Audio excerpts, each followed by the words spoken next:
Hola muchachos, esta clase toca el turno al modelo de parámetros del transformador. El modelo de parámetros es el circuito equivalente de un transformador.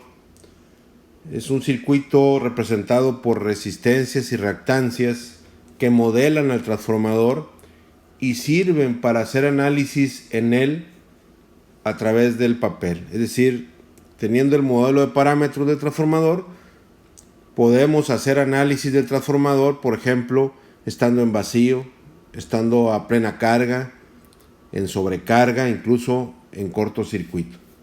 Entonces es muy importante determinar este modelo de parámetros, que es un modelo de 6 parámetros, y se determina mediante dos pruebas que se le hacen al transformador: la prueba de vacío y la prueba de cortocircuito. Este que están viendo aquí es el diagrama de un transformador. Entonces yo ya sé que el lado de alta se representa por H, el lado de baja se representa por X, pero ahorita lo voy a manejar con 1 y 2. Habíamos quedado que 1 es primario y 2 es secundario. Entonces voy a poner aquí yo tengo el voltaje del primario, V1, las vueltas del primario, N1, y la corriente del primario, I1. En el secundario tengo las vueltas del secundario, I2, la corriente del secundario, I2, y el voltaje del secundario, V2. Recuerden que el secundario, en este caso 2, es el lado que va conectado a la carga eléctrica del transformador. Aquí es donde se conecta la carga, por lo tanto el voltaje 2 siempre será el voltaje en el secundario. ¿Cómo se representa o cómo determino el modelo de parámetros? Bueno, la bobina del primario y la bobina del secundario se va a representar por la resistencia del alambre, en este caso el alambre conductor, el alambre eléctrico, que puede ser cobre o puede ser aluminio. Este arrollamiento es el que produce las pérdidas I cuadrada de R por efecto Joule. Entonces las voy a representar aquí, muchachos. R1 es la resistencia del devanado primario y R2 es la resistencia del devanado secundario. Esa resistencia se mide en ohms, y para determinarla hay que usar un aparato que se llama puente de Wheatstone o puente de Kelvin, porque generalmente son resistencias muy pequeñas en donde los multímetros o los ómetros convencionales que utilizamos no tienen la capacidad de medición, pero se miden con puente Wheatstone o puente Kelvin. Se miden directamente en las terminales del transformador, es la resistencia del arrollamiento. Luego la bobina del primario y la bobina del secundario se van a representar como una reactancia que produce el flujo de dispersión. Va a ser la reactancia JX1 y la reactancia de dispersión del secundario, JX2. Ya habíamos dicho que J representa a la cuadratura de la reactancia con la resistencia. Así rápidamente, si ustedes tienen una resistencia eléctrica, esta está a 0 grados, que le voy a poner a 0 grados, lo voy a volver a poner 0 grados, y luego la reactancia inductiva está a 90 grados con respecto de la resistencia. Para no poner en un circuito, fíjense, tendríamos que poner R 0 grados más XL 90 grados, ponemos R, que ya sabemos que está a 0 grados, más JXL. La J, ¿qué va a representar? Va a representar más o menos 90 grados, dependiendo si es una reactancia inductiva o es una reactancia capacitiva.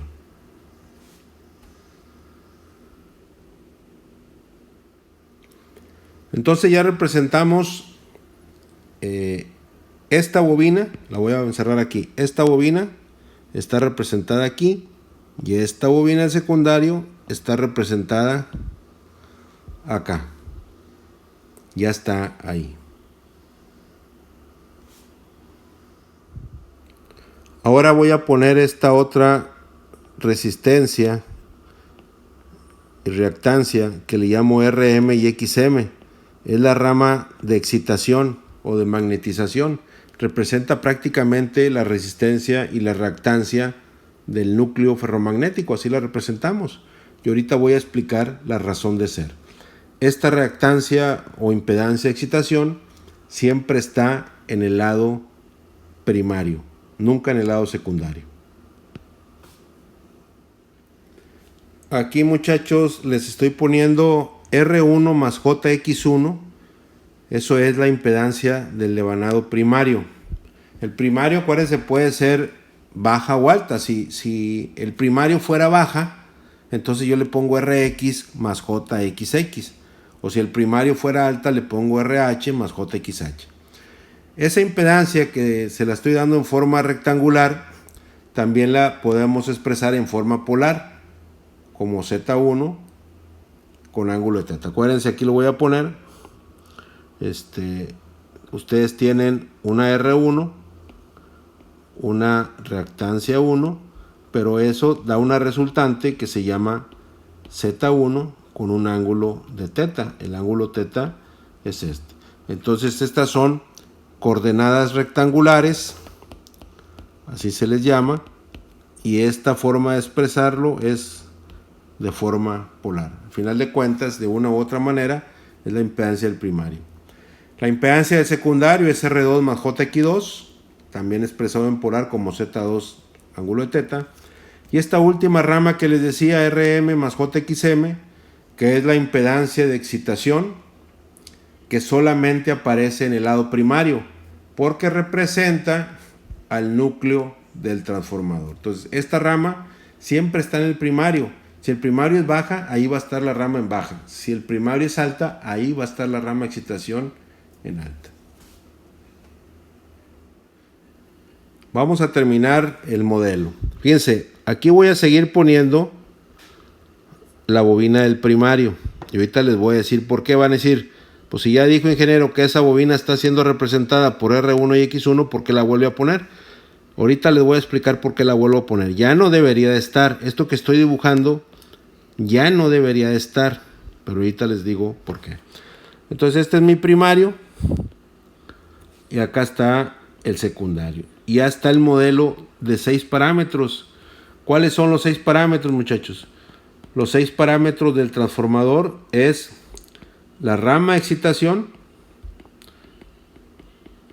que es RM más JXM, y las impedancias de los devanados, R1 y R2, que son las resistencias eléctricas de primario y secundario, y la reactancia de dispersión 1 y la reactancia de dispersión, que es del primario y del secundario. Entonces son 6 parámetros.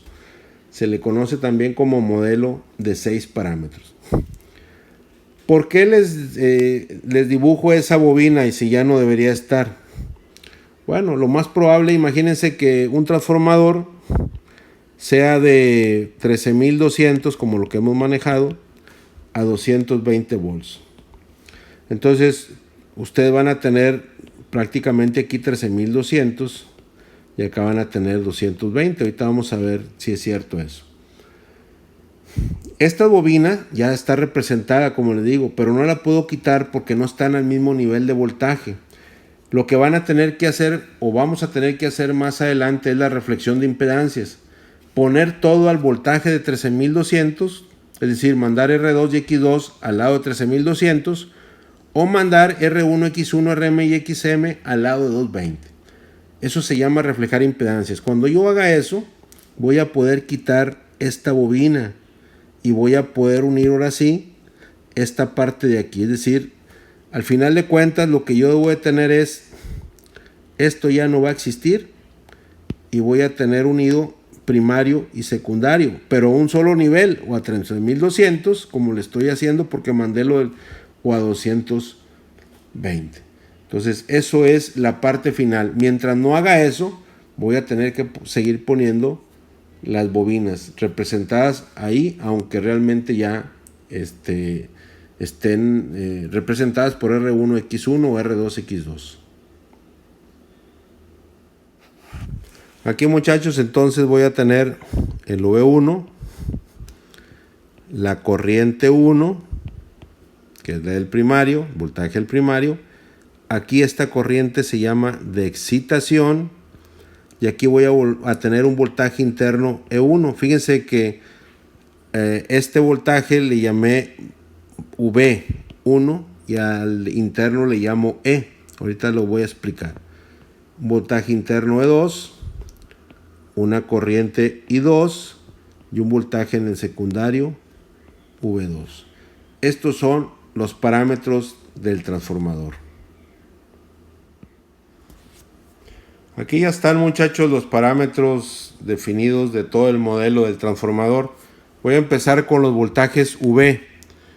V1 y V2 son los voltajes en terminales. Son los voltajes que se pueden medir directamente con un voltmetro en las terminales del transformador. Y luego están los voltajes internos que se representan con la letra E, E1 y E2. Aquí dice, E1 y E2 son los voltajes internos. Se pueden calcular, mas no se pueden medir. ¿Por qué? Porque están internamente. Después de las resistencias y las reactancias son los voltajes que hay. Luego están las corrientes I1 y 2, la corriente del primario, y la I2, que es la corriente del secundario. Y finalmente la corriente de excitación. Debo decir que esta corriente de excitación es un valor muy pequeño, prácticamente despreciable, y solamente se va a tomar en cuenta cuando el transformador esté en vacío. Vacío significa sin carga. Cuando el transformador tenga carga, cualquiera que ésta sea, aunque sea mínima, esta corriente de excitación se va a despreciar. Entonces, estos son los parámetros del modelo del transformador. Voy a hacer un ejemplo, muchachos, para que vean la utilidad de usar el modelo de parámetros. Todavía aquí estoy utilizando esta relación de transformación aquí que no debe estar, la voy a quitar más adelante, pero vamos a suponer que estoy trabajando un transformador de 13.200 a 220 volts. Entonces vamos a suponer que el primario es el lado de alta, y si yo sé que mi primario es alta, pues ya aquí le voy a poner que esta es la terminal H1, H2 y X1, X2. Entonces, en el lado de alta, si ya sé que las terminales, el primario es alta, aquí voy a tener 13.200 y aquí debo de tener 220. Ahorita vamos a ver si es cierto. Voy a poner los parámetros en verde. R1, si ya sé que es alta, sería RH y XH o RX y XX. Voy a seguirlo poniendo con 1, muchachos, para explicar lo que les quiero, que quede más claro lo que les quiero mostrar.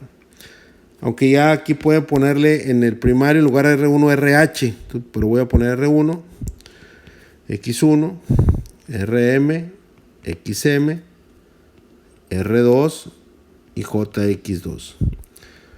Ya sé que tengo un voltaje 1, que es el voltaje de alta, 13.200, y aquí tengo un voltaje 1 interno. Aquí voy a tener un voltaje 1, un voltaje 2 interno, y aquí voy a tener un voltaje 2 en terminales o externo. Las corrientes: corriente 1, corriente de excitación y corriente 2. Vamos a ponerle, están aplicando 13.200. La rama de excitación, muchachos, es una impedancia muy grande. ZM siempre va a ser mucho más grande que la Z1. ZM, ¿qué es? Es RM más JXM. Eso siempre va a ser mucho más grande que la Z1. ¿Z1 qué es? R1 más JX1. Independientemente que el primario sea alta o baja, esto siempre se va a cumplir. Entonces, si la ZM es muy grande, es muy alta, es una impedancia de valor óhmico muy alto, ¿cómo va a ser la corriente de excitación? La corriente de excitación va a ser un valor muy bajo. Generalmente esa corriente de excitación es un valor menor o alrededor de 100 veces más pequeño que la corriente nominal del devanado primario. Entonces, esta corriente de excitación solamente se va a tomar en cuenta cuando el transformador esté en vacío. Cuando el transformador tenga carga, no. Entonces, volviendo al ejemplo, si la rama de excitación es muy alta, este voltaje de 13,200, ¿dónde va a estar, chavos? Todo el voltaje va a estar aquí en el E1, porque como la impedancia es muy alta, aquí en estos nodos que estoy dibujando, aquí va a caer todo el voltaje, toda la caída de voltaje va a estar ahí. Entonces, si esta relación ideal de 13,200 a 220 se cumple, ¿cuánto voy a tener en el E2? 220. Voy a analizar la malla del secundario. Menos más elevación, E2. Menos más elevación. Entonces aquí voy a poner la elevación S2. Es igual a las caídas. Cuando I2 pasa por la R2 más JX2, produce una caída que es más menos I2 por Z2. Y luego aquí hay otra caída más menos que es V2. Es decir, la elevación E2 es igual a I2 por Z2, que es la caída en la impedancia del secundario, más el voltaje 2. Voy a despejar el voltaje 2, que es E2 menos I2 por Z2. Esta es la ecuación que representa el voltaje en el secundario de un transformador. ¿Qué pasa cuando el transformador está en vacío? ¿Qué significa vacío? Quiero que recuerden que vacío significa sin carga. Las terminales del secundario están abiertas, no hay carga. Si el transformador no tiene carga, muchachos, entonces la corriente I2 va a valer 0, vale 0. Si eso vale 0, este valor se hace 0, porque I2 por Z2 es 0. ¿Y cuánto va a ser V2? V2 va a ser igual a E2. Es decir, en vacío, el voltaje en terminales y el voltaje interno es el mismo. Pero ¿qué pasa cuando al transformador se le aplica carga? Cuando al transformador se le aplica carga, la corriente 2, si la carga aumente, la corriente 2 va a aumentar. Y si la corriente 2 aumenta, ¿qué le va a pasar al voltaje? Va a bajar. ¿Por qué? Porque chequen esta ecuación. El V2 es E2 menos I2 por Z2, es decir, V2 es E2 menos I2 por Z2. Si la corriente esta aumenta, todo esto aumenta y el voltaje va a ir disminuyendo. Y si eso lo graficamos, fíjense cómo es el comportamiento del voltaje. Aquí está la corriente 2, que es la corriente en la carga. El voltaje 2, que es el voltaje del secundario. Y en rojo voy a poner cómo es el comportamiento. Dijimos, aquí es 0. 0 que dijimos que era el vacío, sin carga. La corriente 0 significa vacío. Cuando la corriente es 0, el voltaje 2 y el E2 son iguales. Empiezas a incrementar la carga. ¿Y qué dice esta ecuación? Pues si le incrementas la carga, el voltaje va a ir bajando. Y el voltaje empieza a hacer esto, es decir, empieza a bajar.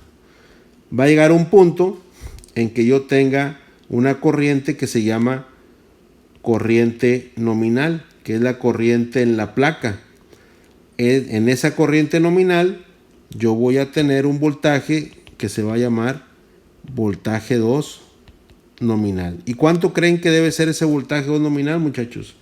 Pues nada más ni nada menos para este caso que 220 volts. Porque esos 220 volts son los datos que tenían de la placa del transformador. Es decir, cuando ustedes compren un transformador, la placa les va a traer el voltaje primario y el voltaje del secundario. El voltaje primario, 13,200, lo tienen que aplicar forzosamente. Pero el voltaje del secundario, 220, solamente lo van a tener como tal cuando el transformador esté a plena carga.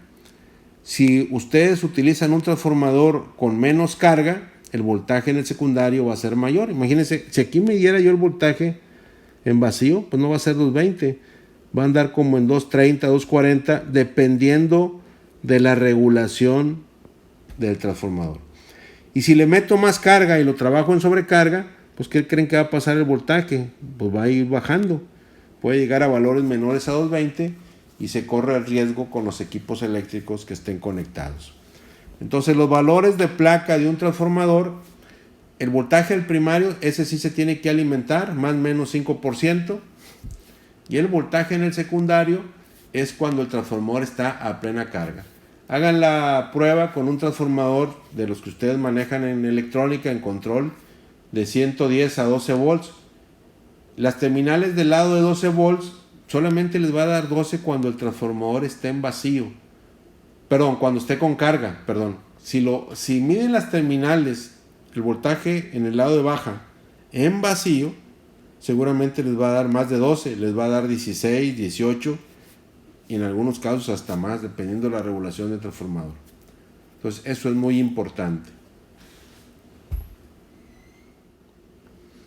Aquí voy a explicar el porqué de la rama de excitación. Imagínense este transformador. Vamos a suponer que es un transformador de 110 a 220 volts. Este es el primario, 110 es el primario, 220 es el secundario. Entonces, ya hemos dicho que la potencia del primario y la potencia del secundario, ¿cómo son? Son iguales. Aquí va a haber un V1, una corriente 1, unas vueltas 1, vuelta del secundario, corriente del secundario y voltaje del secundario. Si la potencia aparente del primario y el secundario son iguales, entonces V1 por I1 debería ser igual a V2 por I2. ¿Qué pasa si el transformador está en vacío? Si el transformador está en vacío sin carga, ¿cuánto vale la I2? Vale 0, ya vimos. Si la I2 vale 0, entonces V2 por I2 debería ser 0. ¿Y cuánto debería ser V1 por I1? También debería ser 0. Pero eso no es cierto. Cuando la I2 vale 0, I1 no vale 0. I1 vale una corriente que se llama corriente de excitación, que es muy pequeñita y solo sirve para magnetizar el núcleo. Es decir, la I2 cuando no hay carga vale 0, por lo tanto la I1 debería ser 0, pero no es 0, es una corriente muy pequeñita que se llama excitación.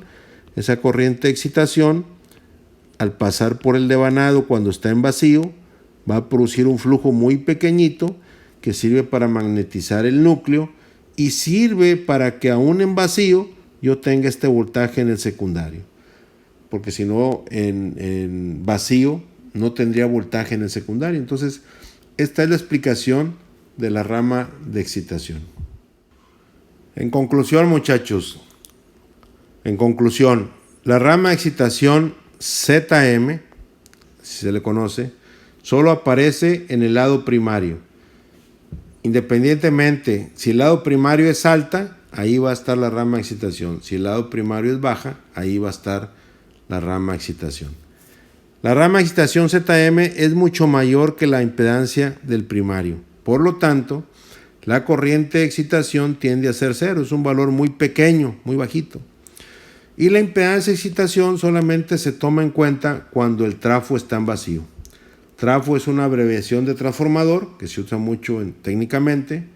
Entonces, si el trafo está en vacío, ZM se toma en cuenta, pero si el trafo tiene cualquier régimen de carga, si el transformador tiene cualquier régimen de carga, se va a despreciar. Es decir, solamente en vacío vamos a tomar en cuenta la rama de excitación. Vamos a ver ahora el término, o más bien el concepto de reflexión de impedancias. La reflexión de impedancias, el objetivo es quitar esta relación de transformación y poner los parámetros, ya sea del secundario o los parámetros del primario, a los mismos niveles de voltaje. Recuerden que lo más probable es que los parámetros del primario estén a un nivel de voltaje diferente a los parámetros del secundario, a menos de que sea un transformador de 1 a 1, pero esos son los menos. Entonces hay dos opciones para reflejar impedancias. reflejar del primario al secundario o reflejar del secundario al primario. Las dos son válidas, solamente que yo voy a hacer esta. Voy a reflejar del secundario al primario. ¿Por qué? Voy a escoger esta segunda, porque si hago eso voy a reflejar solamente R2 y X2 al lado primario. Si escogiera reflejar el primario al secundario, tendría que reflejar R1, X1, RM y XM del primario al secundario. Entonces, por facilidad y por comodidad, vamos a reflejar del secundario al primario. Cuando yo reflejo, muchachos, el modelo va a quedar así: R1, X1, RM y XM igual, porque no estoy moviéndole al primario. Voy a tener esto: R1, JX1, RM, JXM, y luego voy a tener los valores del secundario reflejados al primario, ya sin la relación de transformación. Mandé esto hacia acá.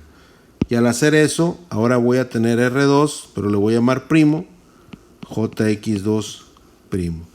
Es decir, los valores reflejados pues no se pueden llamar igual que los valores originales, se tienen que llamar se tienen que nombrar de otra manera. Entonces, R2 primo y X2 primo van a ser los valores reflejados. Entonces aquí lo voy a poner. R2 primo es la resistencia 2 reflejada del secundario al primario, y X2' es la reactancia 2 también reflejada del secundario al primario. Voy a manejar corrientes. Aquí voy a tener la corriente 1, la corriente de excitación, y aquí esta corriente no se va a llamar corriente I2, se va a llamar corriente I2'. I2' es la corriente 2 también reflejada del secundario al primario. Entonces todo cambia, todo lo reflejado se va a llamar ahora primo, para distinguirlo del valor original que no tiene la letra prima. La base para la reflexión de impedancias es que la potencia que disipen la resistencia o la reactancia en el lado original debe ser igual a la misma potencia que se disipe en el lado reflejado. Es decir, vamos a verlo con R2. ¿Cuánto disipa R2 de potencia en su lado original? La potencia en R2 es I2 original al cuadrado por R2. Eso debe ser igual a la potencia que disipe R2' en el lado reflejado. Es decir, I2' al cuadrado por R2'. Si estas potencias son iguales y las igualo, entonces I2 al cuadrado por R2 es igual a I2' al cuadrado por R2'. Si despejo el valor de R2', va a ser igual a I2 sobre I2' al cuadrado por el valor R2. Esta es la ecuación. Para encontrar el valor reflejado hay que multiplicar el valor original por I2 sobre I2' al cuadrado. ¿Y qué es I2 sobre I2'? Fíjense. Miren, muchachos, en este diagrama, ¿cómo calculo la relación de transformación? V1 en V2 igual a I2 sobre I1. Pero ¿qué ven aquí? Lo que vemos es que la I1 y la I2' son prácticamente iguales, porque ya les dije que la corriente de excitación tiende a ser un valor muy cercano a cero. Entonces, si I1 y I2 son iguales, esto se puede poner como I2 sobre I2'. Y esto, I2 sobre I2', ¿qué es? Pues es la relación de transformación. ¿Qué es lo que está acá? Pues la ecuación va a quedar que R2' es A cuadrada veces R2. Es decir, para encontrar el valor de R2', tengo que multiplicar el valor original por A cuadrada. Y para encontrar JX2', va a ser el valor original de X2 por la relación de transformación al cuadrado, teniendo en cuenta que la relación de transformación siempre es V1 sobre V2 I2 sobre I1. Esto es A. Siempre es voltaje primario entre voltaje del secundario. Así la vamos a encontrar. Este es el modelo de 6 parámetros reflejado del secundario al primario, muchachos.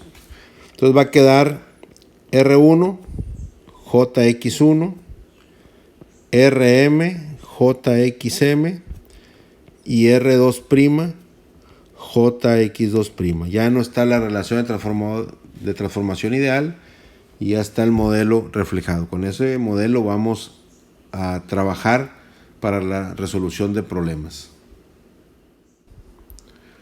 Ustedes van a aplicar las ecuaciones, por ejemplo, otra vez, ¿cómo calculan R2'? Pues el valor original de R2 multiplicado por A cuadrada. ¿Y cómo encuentran la X2'? Pues el valor original de X2 por la relación de transformación al cuadrado. Pero si yo quiero los valores originales, una vez que ya tengo los valores reflejados, ¿cómo encuentro R2? Pues el valor reflejado entre A cuadrada. ¿Y cómo encuentro X2? Pues el valor reflejado entre A cuadrada. Una manera de que nunca se equivoquen, muchachos, sin aplicar la ecuación, es decir, que R1 siempre va a ser igual a R2'. Y JX1 siempre va a ser igual a JX2'. Porque al estar en el mismo lado, como la potencia del transformador es de 100%, los parámetros van a ser exactamente los mismos. Entonces, si tienen un problema y les dicen que R1 vale 5 ohms, pues pueden ustedes encontrar el valor de R2' aplicando esta ecuación, o directamente pueden decir, pues como R1 es igual a R2', entonces el valor de R2' también va a ser 5 ohms. Si X1 son 8 ohms, pues ya sé que X2' también va a ser 8 ohms. Es decir, al estar en el mismo lado, los valores van a ser iguales, pero los valores de lado con respecto a los valores primos. Otro punto importante a considerar es que siempre el lado de alta tiene más vueltas que el lado de baja. Este es el lado de alta. Entonces tiene más vueltas que el lado de baja. Entonces, ¿cómo van a ser las impedancias de un lado comparados con el otro lado? En alta siempre las impedancias van a ser mayores que las impedancias en el lado de baja. Es decir, no les puede quedar en un modelo de transformador una impedancia en baja que es mayor que la impedancia de su otro lado en alta, si no algo se hizo de manera equivocada. Las pruebas para determinar el modelo de 6 parámetros de un transformador son 2. La prueba de cortocircuito y la prueba de vacío. Siempre deberán comenzar primero con la prueba de corto y después terminarla con la prueba de vacío. Con la prueba de cortocircuito van a determinar R1, R2', R2, JX1 y JX2, es decir, las resistencias y las reactancias del lado primario y del lado secundario. Y con la prueba de vacío van a obtener la rama de excitación, RM más JXM. Vamos a comenzar con la prueba de cortocircuito. Esto también está en su manual para que lo puedan ver ahí directamente. Dice, prueba de cortocircuito. En esta prueba se cortocircuita el secundario del transformador. Aquí está, muchachos, en rojo. Este es el secundario. El secundario es el lado de baja. Identifiquen que dice X1, X2. Este lado secundario está en cortocircuito. Aquí dice cortocircuito. Se aplica un voltaje bajo al primario, suficiente para que tome la corriente nominal el devanado que se alimenta. Estamos alimentando por el lado de alta. Aquí está H1, H2 y el secundario es X1, X2. Para alimentar un voltaje bajo utilizamos el varia, que es un autotransformador variable, que podemos variar el voltaje en la salida de 0 al voltaje máximo en la entrada. Se toman lecturas de voltaje aplicando la corriente, que es la nominal, y la potencia activa consumida. Aquí la condición, muchachos, es, estando el transformador en cortocircuito, le vas a aplicar un voltaje bajo para que la corriente que toma el transformador sea la corriente nominal. Es decir, estamos emulando la condición de plena carga. Como no le estamos metiendo la plena carga, le estamos haciendo un cortocircuito al secundario, pero le estamos aplicando un pequeño voltaje al primario para que la corriente sea la nominal, y con eso se emula la condición de plena carga. Dice, asegurarse que el voltaje del primario esté en un nivel seguro. No sería buena idea quemar la bobina del transformador durante la prueba. Entonces, este es el circuito. Se alimenta por alta y se cortocircuita baja. Es decir, el primario es alta. Y van a medir, su referencia es esta. La corriente cortocircuito es la corriente nominal de alta. Y van a medir la potencia y van a medir el voltaje, es decir, aquí y acá. Luego, dice, dado que el voltaje de alimentación es tan bajo durante la prueba de cortocircuito, una corriente muy baja fluye por la rama de excitación. Si la corriente de excitación se ignora, entonces la caída de voltaje en el transformador se le puede atribuir a los elementos en serie del circuito. Es decir, aquí en la prueba de cortocircuito la rama de excitación se desprecia, solamente se toma en vacío, y aquí el transformador no está en vacío. Algo que es importante ver es lo que dice aquí. Dice, en esta prueba se recomienda alimentar por el lado de alta tensión, por seguridad y comodidad en la misma prueba. Pudiera también alimentarse por baja tensión. ¿Por qué lo hacemos por el lado de alta, chavos? Porque el lado de alta siempre es el de menos corriente. Y si la condición de la prueba es que el transformador tome la corriente nominal, pues va a ser menos corriente nominal en alta que en baja. Les voy a poner el ejemplo del transformador de 37.5 kVA que vimos en clases pasadas. La corriente en baja era como de 100 amperes y la corriente en alta era como de 1 ampere o algo así. Entonces, ¿qué es más fácil medir? ¿1 ampere o 100? Pues 1 ampere. ¿Y dónde está el ampere? En la de alta. Y en esta prueba de corto, ¿qué corriente se mide? Pues la corriente de alta. Entonces, por seguridad y comodidad, se recomienda que la prueba se haga alimentando alta. Pero no es una condición necesaria. Pero es lo más recomendable. Así se va a ver el circuito de alta, muchachos. El VCC, que es alimentado por el variac, la potencia que se mide con un wattmetro, la corriente que se mide con un amperímetro, alimentando el primario por alta, y el secundario en baja está en cortocircuito. Este es el circuito, es el modelo de la prueba de cortocircuito.